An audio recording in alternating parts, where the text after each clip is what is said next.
halka document baan caawa idinku hayaa anu meel Soomaali wali lagu soo bandhigay ma hayo documentiga magaciisa waxa la yiraahdaa Study of Centralized Political Structures for Somalia Menu of Options waxa la dhameystiray 1995 waa documentigii ugu horeeyay ee la soo saaray ee Soomaaliya dawlad xoog loo ishaysataa inay dib uga dhalan lagu soo taliyay documentiga waxa maal galiyay EU waxana loo xil saaray London School of Economics 7 professor oo ka tirsan oo ninka ugu caansan ee la yaqaan Soomaaliya oo taqaanay yahay Professor Ian Lewis natiijadii ay ka soo saareen way asalkana waxa way farta yara ugu hooseysa ninkii akhriya wuxuu ku arki doonaa waxa ku qoran the term Somalia refers to what was formerly known to Somali Republic wixii Soomaaliya dawladda Soomaaliya la oran jiray baan hadda uga hadlaynaa Soomaaliya halka waxa arkaysaa in laga saaray documentiga markii la diyaarinayay wax Soomaali dawladnimo Soomaaliyaba inay meesha ka baxdo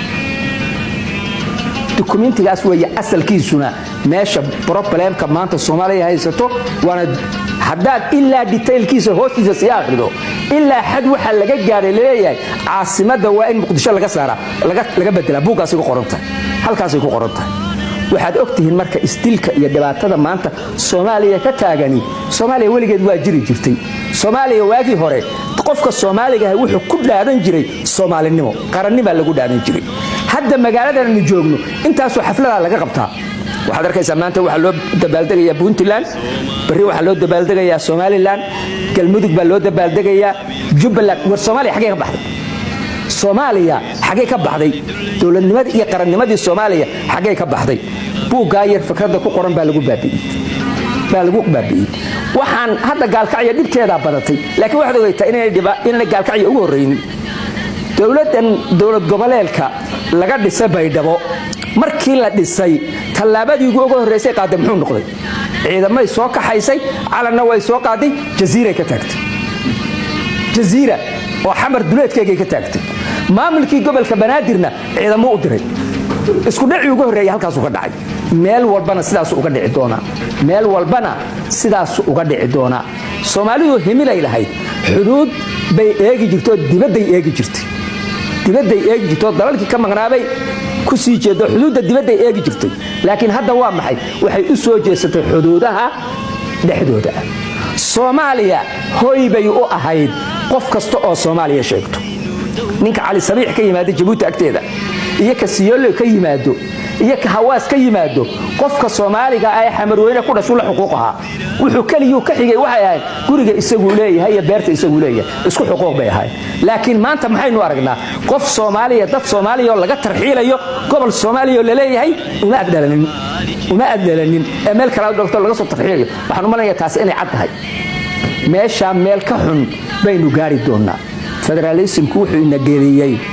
ummadii ciriiri hatta dhaqaalihii iyo baabi'iyay waayo xabada mooska ama xabada cambaha ee jilib laga keeno marka ay afkooyo lagu soo cashuuro ee xamar lagu cashuuro ee joohar lagu cashuuro ee cadaada lagu cashuuro gaalkacyo lagu cashuuro qiimahay ku tagaysaa Boosaaso alaabta Boosaaso laga keeno ilaa qolad kastoo dawlad sheegatay waa inay cashuur rays gareysaa waa inay cashuurtaa waa dhaqaalihii iyo ummadii Soomaalida halkaas la geliyay meel kasto waxa laga dhisay dawlad iyo baarlamaan iyo wasiiro kharashka ku baxaya dawlad goboleed kasto ay maamulkeega iyo madaxdeeda iyo baarlamaankeega lagu bixinayo intaas oo iskuul Soomaalida biyo la'aan baa laysay ceelal bay u qodi lahaayeen wax alla waxay qabanayaan ma jirto wax allaale wax maanta ay u hayaan baarlamaanka dawlad goboleedku wax allaale wuxuu hayaa ma jirto meesha markii ugu horeysay magac federaaliyada soo galaa waxay ahayd waagii gumaysiga wadanka haystay gobolada Soomaaliya kamida uu Talyaanigu wuxuu ku qanciyay isku dayay inuu ku qanciyo inay Soomaalida kale ka duwan yihiin sida daraadeed ay xuquuq u helaan Soomaaliya markay dawlad qaadato waa inay ku mudacaan federaal in la sameeyo falxamdulillah dadkii Soomaalida markaa hogaaminayay gaashaanka u daruureen halka kama soo kicin kii labaad ee ku soo xigay ee Soomaalida lagu baabi'inayay waa ka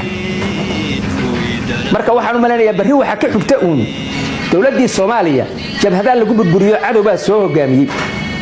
haddana magacii Soomaalinimo dawlad goboleedya bedelay barina waxa ku xigto ogaada dawlad goboleedku wadankay rabtay ku beeri kartaa habba ciidsanina arinta waxaan xasuustaa dawladda Jubbaland markii la dhisay dawlad goboleedka Jubbaland madaxdii u tartamaysay nin kamid ah Sheekh Shakuul waa arintaasi meel walba ku taala wuxuu ku khudbeeyay Kenya waa stakeholder bay ku tahay arrimaha Soomaaliya yaani qayb bay ku leedahay waa in laga talageliyaa Farax Macallin oo ahaa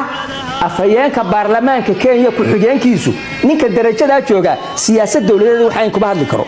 muxuu yiri maanta intii ka dambayso afmadow iyo badhaadhiye Kismaayo Muqdisho laga xukumi maayo hadayna dawladda Kenya raali ka ahayn hadalka kuma hadleen maxay la waa gudoomiye ku xigeenkii baarlamaanka Kenya afayeen ku xigeenkii buu ahaa anigu waxaan leeyahay bari waxa inoogu xigto dawlad goboleed kastaba kililka laxaad iyo basharaad waxay noqotaba kuwa ha ku biiraan waxa ku soo gabagabaynaya arrin wuxuuga aad ii damaqday magaalada Boorama waxa ka soo raacay basaska caasiyada yareerka 2013 Hargeysa u soo socdaan shirkan fuulay yarkiiba wuxuu nagu shiday heesa xabashiya af ahmaari markaas aan adeer man daga dabis intuu igu soo jeesto adeer miyaanad ogeyn kililka lixaad inaan ka mid nahay maxaad ku hadlaysaa inaan kililka lixaad ka mid nahay miyaanad ogeyn wiilka yarka ah ee darawalka aan aqoonta lahayni Soomaalidu waxa taa dhariga maxaa ka keenay karka kuleelka wuxuu arkay uu hadalka u yiri anigu waxaan leeyahay Soomaalidu haystaba qabato inta goor tahay hal haystaba qabto qarannimo sidii loo soo celin lahaa hal lagu dadaalo taasna waxa lagu heli karaa in Ilaahay laga cabsado وحدة الصومالية laga shaqeeyo